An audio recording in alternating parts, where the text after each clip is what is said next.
Welcome to the Wheel of Time Diaries. I am your host, King Crusoe. You can call me KC. And this week, similar to last week, I'm still a little sick. I'm just recording this diary right after I just finished recording the other one.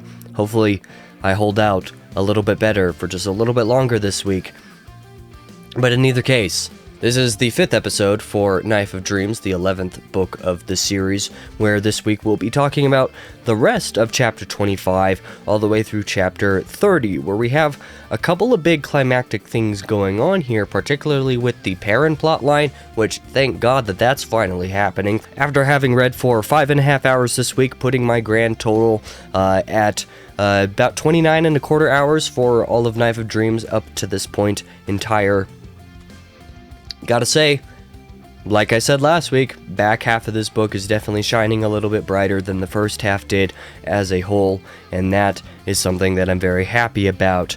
But I did mention the Perrin plotline having some stuff going on, so we'll go ahead and jump into the spoiler-free impressions of what happened here. Well, most of Chapter 25 was finishing off a little bit of a Matt POV going on. There's a little bit of 2-on POV, interestingly enough. I don't think we've seen a 2-on POV yet. So having a little bit of that in Chapter 26 was cool. Overall, there's not a whole ton going on with the Matt plotline still, though. I think we'll probably see a little bit of a quasi-conclusion to what's going on with that in this book in next week's reading. I'm pretty sure a pretty significant chunk, or at least a not insignificant chunk, of my last 100 pages in the book is Matt POV stuff. So we'll be able to finish all of that off next week, but we'll start off this week's reading with some of that material, just a little bit of Matt and 2-on stuff that went down, and then we'll go into a little bit of Rand POV stuff that happened in here as well, because there was a little bit of Rand POV, and then most everything else that happened in chapters 26 through 30 is Perrin and Zareen plotline stuff. So that is very exciting. I did say that, we actually get to see a little bit of conclusion with this plotline, and yeah, it's true. Basically, we do get to see a little bit of conclusion with this plotline in this book, which finally, after 3 books, I can finally say we've put a close, basically, on the retrieving Zareen from the Shaido Aiel. Thank God. But we'll talk about all of that a little bit later. Let's jump into the actual spoiler talk of what happened in this week's reading. Like I said, we'll start off with some of the Matt plotline stuff that happened in this week's reading, even though there wasn't a ton of it. Chapter 25 closed off with some not slice of life per se, but with some pretty slow material with Matt that didn't really, not much of it is really worth talking about. You do have a couple of bigger moments, though, so things such as a 2-on giving Matt permission for them to share their first kiss after he shows mercy to a venomous snake. That's something that happens in Chapter 25. Afterwards, they hear tell of Vannin and Talmanes approaching, so happening to meet in the middle of Altara, basically Matt's entire army. So that's something that's cool, and we get to see that a little bit more full force as Talmanes particularly informs Matt about some things going on, things like Egwene having been raised to Amyrlin amongst the rebel Aes Sedai, that the Band of the Red Hand is decently large now. That's something we learn as well, and also that the group's escape from Altara through a particular mountain pass is closed off now because of some landslides or whatever, so now they have to go find another means of escaping Altara, so that's a little bit of auxiliary set dressing going on. Chapter 26 starts with a little bit of 2-on POV, where 2-on, you get a little bit of her perspective, her interpretation of Matt as a character, where she's a little bit shocked by Matt's relation to Rand, having grown up in the same village as the Dragon Reborn, something that she had not known up to that point. Clearly, 2-on and the Shan-Chan in general don't really believe in the myth, the idea of Ta'veren, which was, something that was suggested as to the funny little coincidence trademark of Matt and this little group meeting Matt's army, meeting the Band of the Red Hand in the middle of the forest here out of nowhere. No matter the ironic offset with Tuon and the Shanchan's own kind of weird superstitious stuff. She kind of like brushes off the idea of Tavarin and some of these more standard mainland type of superstitions. That's something that's a little interesting. Tuon is also surprised in chapter 26 by the formal discipline of Mat's troops. She thought that his quote-unquote army would be like a ragtag full of ruffians and random people, and that Mat didn't have what it took to be like an actual general. But again, she is a little bit surprised to learn that he does seem to be a pretty decent leader, all things considered, that he does seem to have these people kind of rounded up in a good way. If nothing else, he's definitely earned their respect, and that's something that surprises her. We also get a little bit of her own personal ideas, some plans that she has to deal with some of the party that she's traveling with currently when she has control back with the Shanchan again, all that kind of stuff, and also, some of the opposition that she has with Mat's plans that have to do with combating the Shanchan, of course, understandably. She's pretty unhappy that none of Mat's personal officers really know very much about him, because she figures out that apparently she doesn't really know very much about him either. So that's all interesting stuff. Chapter 27 has a tiny bit of Mat POV at the end that also sees kind of one of these Shanchan combat scenes, an exciting moment for sure, where Mat combats some of the Shanchan to kind of create and abet some of their escape from Altara. This particular scene being like an ambush of a large number of them being mowed down by some pretty new and extravagant crossbow technology, after which Mat and co kind of move on without giving any aid to the Shanchan army, much to the chagrin of some of the Aes Sedai that are nearby. So we get to see a little bit of some of this tension stuff building a little bit more within the book, within this plot line, but that's basically all that happens with Mat's plot line with the Altara stuff here. That is worth talking about in this week's reading. Most of the rest of this, what I'm presuming will be like some sort of decent close to this plotline for this one book, will probably be something that we get in the last 100 pages. I know there's a couple chapters with Mat POV in them here, so we'll get to all of that next week, I'm sure. But for now, we'll talk about the rest of what Chapter 27 specifically has to offer here with Rand's POV. So I guess at this point, we'll have talked about chapters 25 and 26, and all of 27. There is a little bit of Rand POV where Rand is now in Altara, and this is actually something that's a little bit ironic. I hadn't fully realized that by this point in the book now, with Rand coming to attempt to meet with the Daughter of the Nine Moons in this chapter, in chapter 27, with Mat and co in Altara now, and with Perrin having been in Altara, there's actually a fairly centralized location of Altara here for all of our major Tavarin storylines, which is really interesting. Doesn't seem like anything is going to be done with that specifically, but that is an interesting little coincidence to note. In either case, Rand is in Altara to supposedly meet with the Daughter of the Nine Moons, whom Olivia has informed him by this point. The Daughter of the Nine Moons is the heir to the Empress, so that's some important political information that Rand felt like he probably should have known, but now he knows, so that's good. But upon arriving at the meeting place, they kind of discover that some things just aren't fully right about what's going on here, such as there's already one of the women in the opposing group that is channeling already. The warnings that Logain and Bashir had made that this meeting was probably a trap turn out to be correct, because it was in fact a trap, because Semirhage is disguised as Tuon, disguised as the Daughter of the Nine Moons. It apparently is the disguise, like whatever it is that causes this, the disguise flickers, and Rand, through Lews Theron's memory, is able to recognize that it is Semirhage being disguised as the Daughter of the Nine Moons. Rand kind of calls her out as this Forsaken. Semirhage throws a fireball at Rand that destroys his scepter, but more notably burns off his hand, which is something that Perrin actually sees a little bit of a vision of in one of the later chapters in this week's reading. So that's cool, and also something that is depicted on the cover of the Gathering Storm here. You can see, you can't see it with the particular zoom of this. see if I can get out of the way and let this focus. You can see there in the corner, Rand's left hand there. He doesn't have a left hand on that cover, but having noticed that in the artwork, I had thought for a long time that that was something that would happen in The Gathering Storm. That happens in Knife of Dreams. So even though I had that like little kind of detail, quote unquote, spoiled, I guess, for myself a long time ago, I didn't know when it actually happened. So the fact that it happened in this chapter was interesting.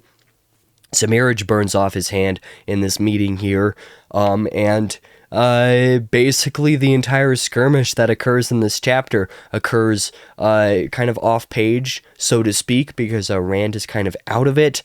Rand recovers mostly to find that most of the Shan-Chan and Semiraj have been captured by his own people.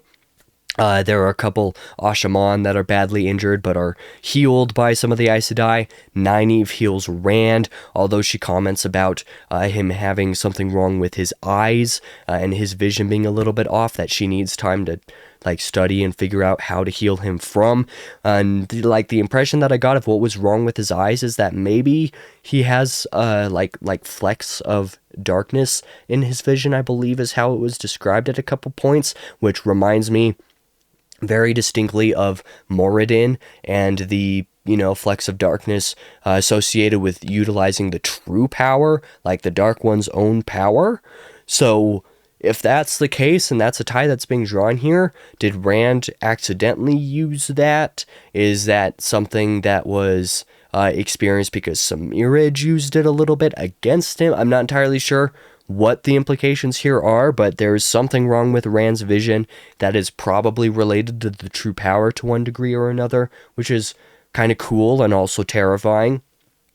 And yeah, so even though we don't get to see a whole lot of like this little brief skirmish in this chapter happen like on page, so to speak, we do get to see a little bit of that aftermath. We got to have that build up, and that was all cool in and of itself. Following this little moment, Rand decides that he wants the Shan-Chan, Soldam, and Damani that were here to be returned to Ebu Dar, carrying a message that Rand still wants to meet with Tuon. He still wants to meet with the actual daughter of the Nine Moons. And then, as per the chapter's title, a plain wooden box. A little plain wooden box is also found at the estate where this meeting was originally happening that contains enough Adam for both male channelers and female channelers to basically capture Rand's entire party. So, that's like the triple confirmation that all of this was indeed a trap. So yeah, that's the Rand POV that happens here. I'm not sure if there's any more Rand POV in this book.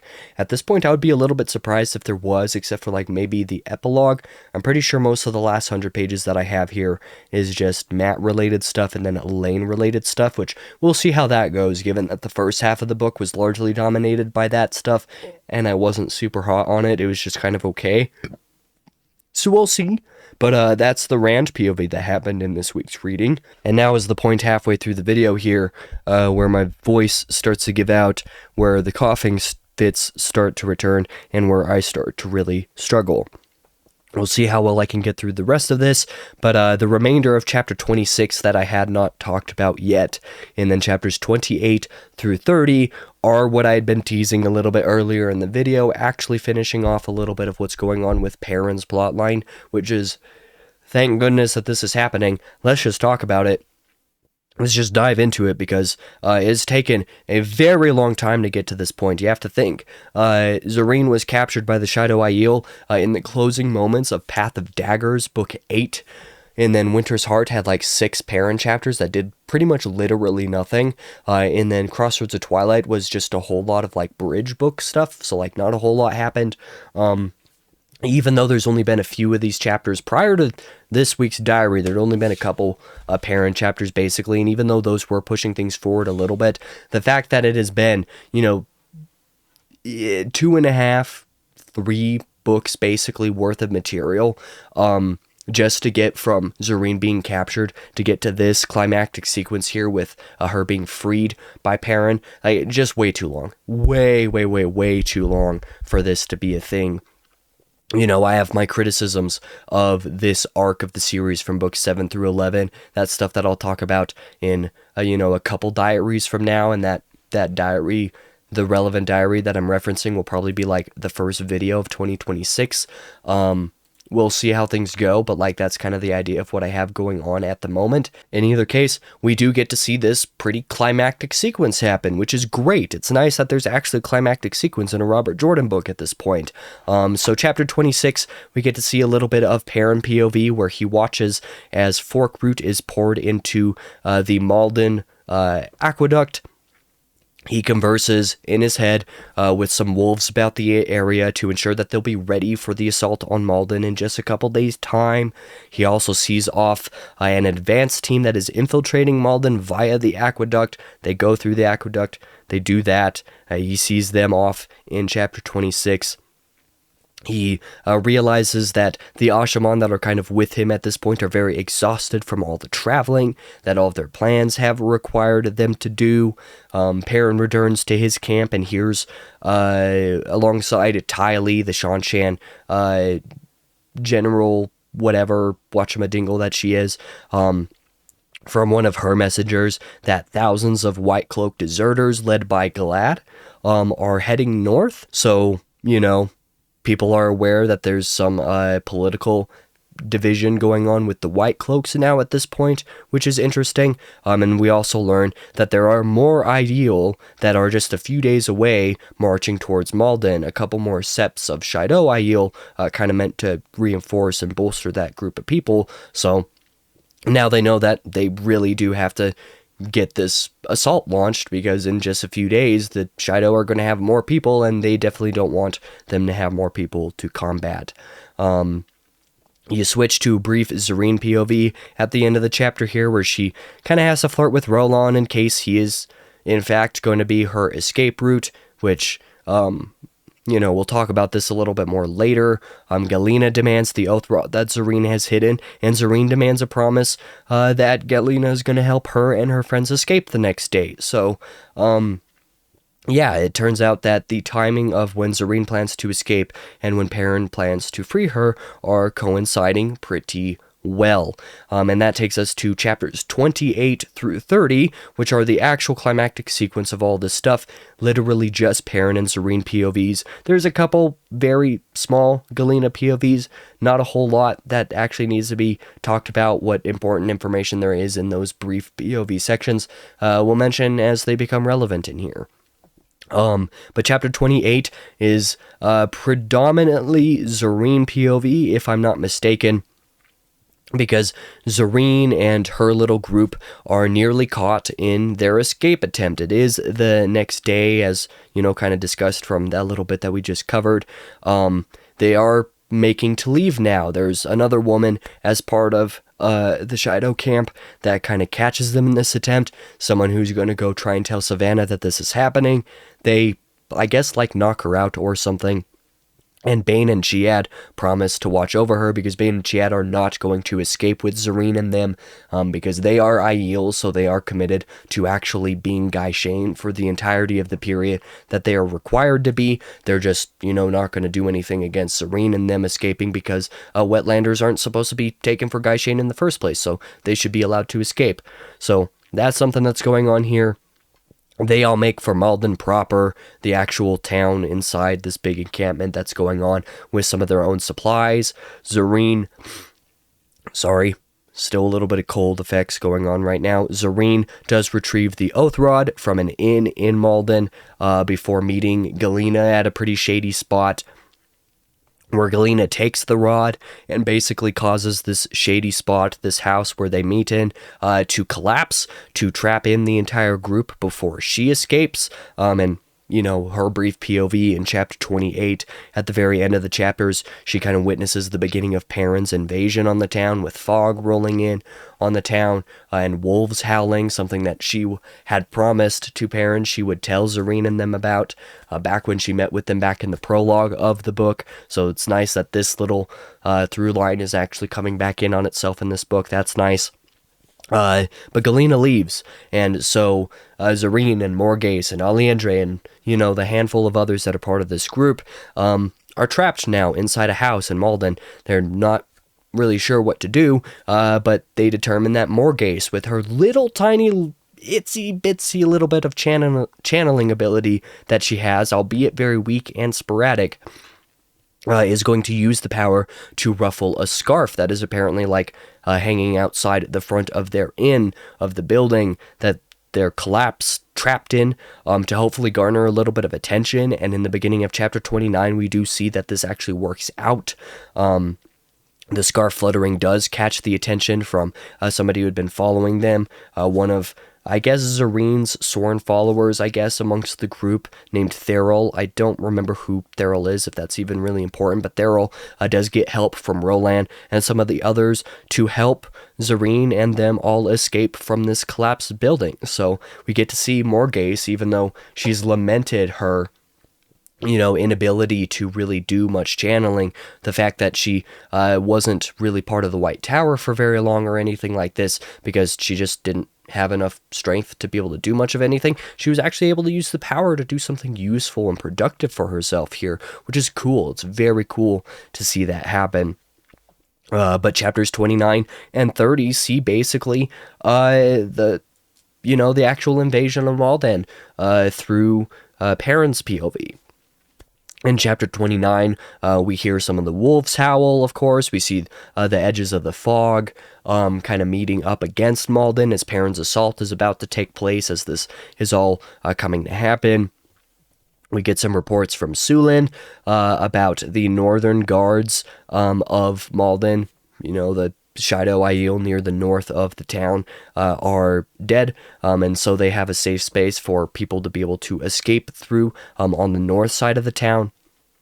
It also is informed to Perrin and them that the couple extra seps of Shido Aiel who are approaching Malden are actually approaching more quickly than they had been anticipating, so they basically have to act like right now if they want to be able to free their prisoners before the reinforcements show up.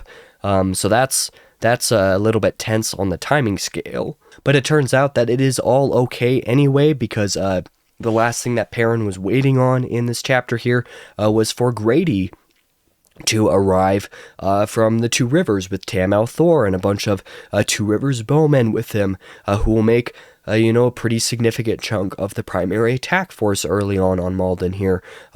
We get to see a scene where some Shido kind of approach over the ridge, trying to, come up to them, but they're taken out pretty strongly by the Two Rivers bowmen until at last, Perrin and co are able to actually enter the city. So that was a pretty tense and enjoyable scene to read. You got some interactions between Tam and Perrin that were a little bit nice. You have Tam kind of questioning the rumors that he had heard that Rand was the Dragon Reborn, which I don't know if Perrin actually confirms this outright. He kind of answers with a non-answer, and that's by not saying anything, which may as well be confirmation. So it's kind of understood that Tam now knows that his son is the Dragon Reborn. So, can't imagine learning that kind of information. That'd be pretty jarring. But anyway, chapter 30 is where the rest of this scene finishes off. Starting with a little bit more Zareen POV, you do have Zareen and some of the others being lifted out of the collapsed building by Roland and some of the others. Zareen witnesses some of the one power battle that's going on outside the gates between the few Shido Aiel wise ones who were not affected by the fork root in the water supply, combating against some of the Shan-Chan with their Damane as part of the assault that happened early on. Part of the assault that happened in the last chapter. Zareen witnesses some of this battle going on.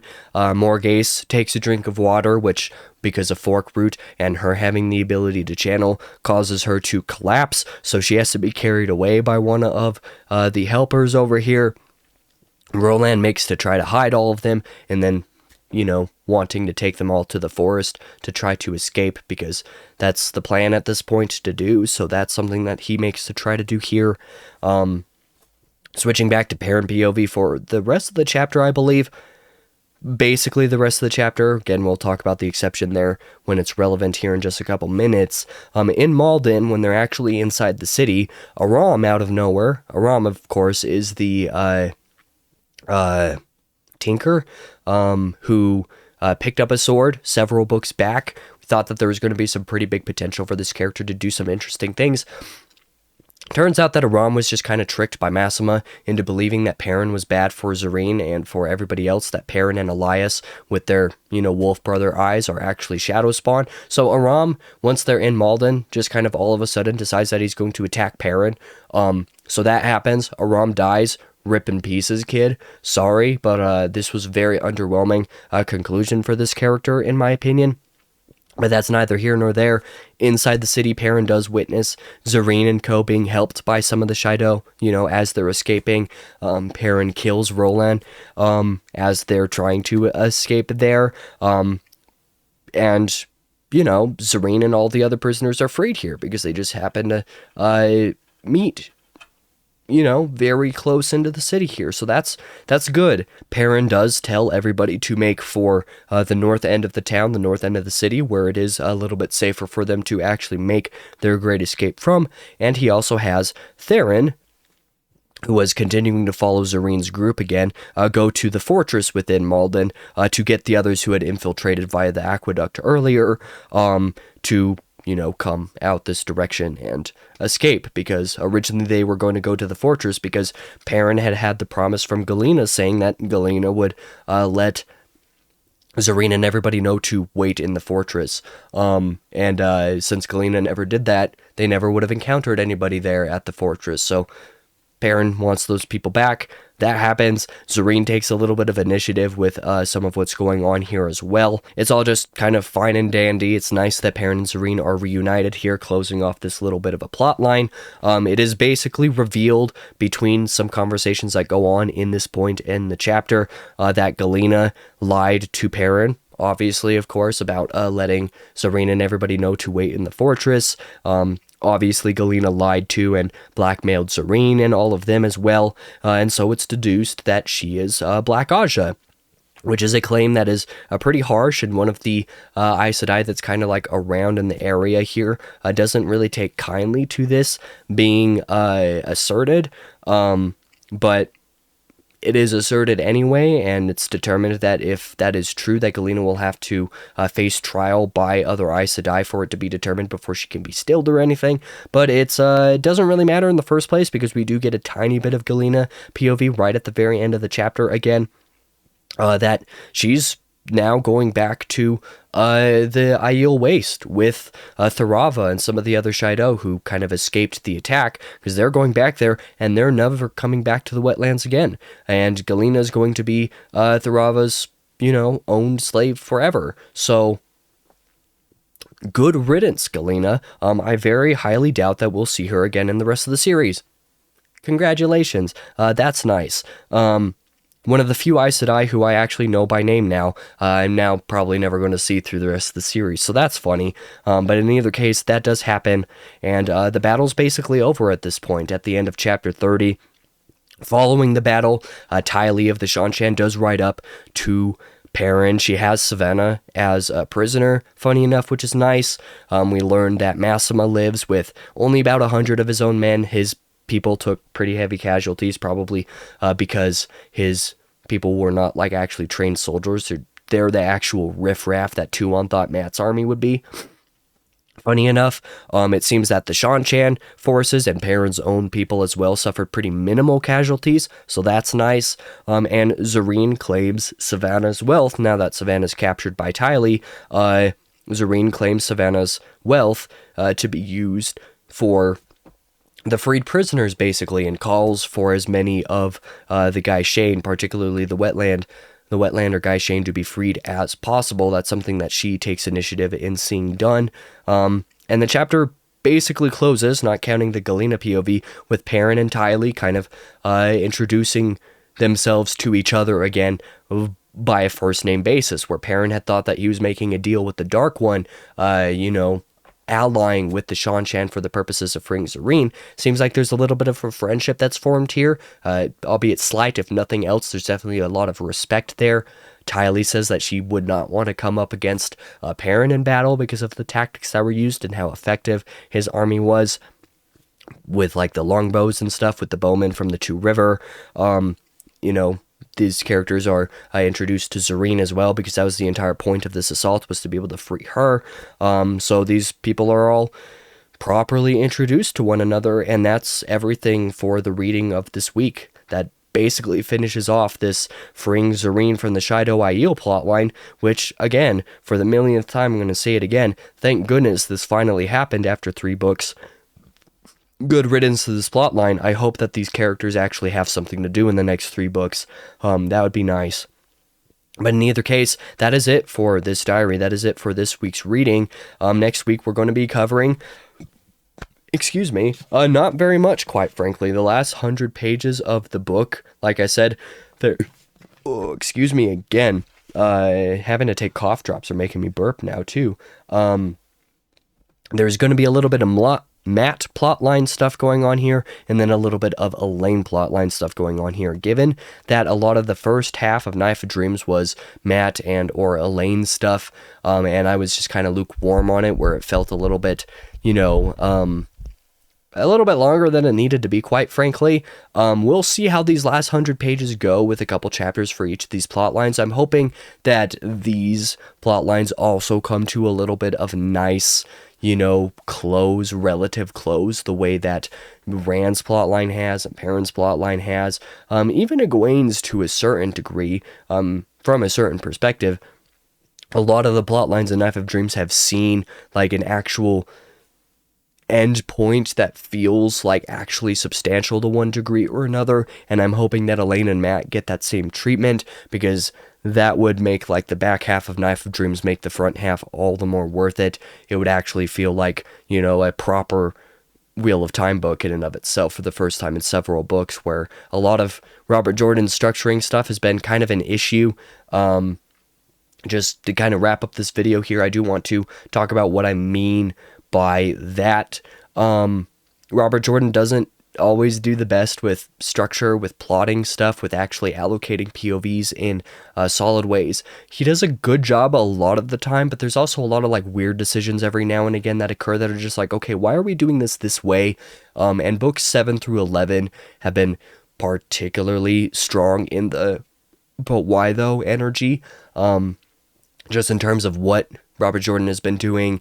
Things that, like, if he had properly outlined anything to do with the series, these 5 books would not have been longer than 3 books. You could structure these in a way that could have seen them be 3 books.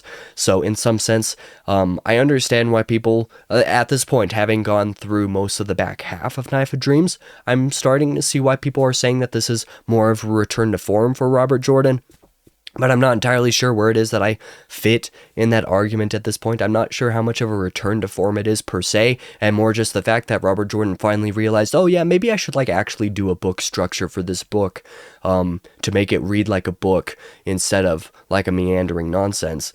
So I guess what I'm just trying to say is I hope that these last couple storylines in here that haven't had their closes in Knife of Dreams have solid closes that feel substantial enough so that we can move into the last 3 books, the Brandon Sanderson output, the last arc of the series, and have it actually be, kind of open and shut, actually do the things that it needs to do effectively, and just kind of close the chapter, I guess, close the book, pun intended, on books 7 through 11, because this has been a lot, especially as I've read all of these books this year. It's felt like a lot more than that, and also like a lot less, because there's not been as much substantial stuff in there as I would have liked, and also because it's just been structured weirdly. But, we're rambling. We'll figure it out next week, as I read the last 100 pages, what it is that I actually think about Knife of Dreams overall. I'll give some of those impressions next week, and then I believe like the Tuesday following that, so here in about a week and a half, will probably be when my spoiler-free review of the book goes up. So yeah, we're coming up pretty close on that. Going to finish reading the book over the next couple days and get that diary recorded early ahead of time, before I have to go to work Dragonsteel Nexus. So that's something that I'm going to be working on here very shortly. But for now, thank you guys for watching this diary. If you did, I really, really appreciate it. Can't wait to finish this book. so that I can move on to something a little bit different for a couple of months before I plow through the rest of the series in 2026. Thank you for watching once again. I really appreciate it. For now, I have been your host, King Crusoe. Once again, very sick King Crusoe, but not as bad as last week as far as like being able to communicate what I needed to communicate. I've done a lot better this time, so that's nice. Even so, I am a very sick King Crusoe. You can call me KC, and I hope to see you guys in the next video.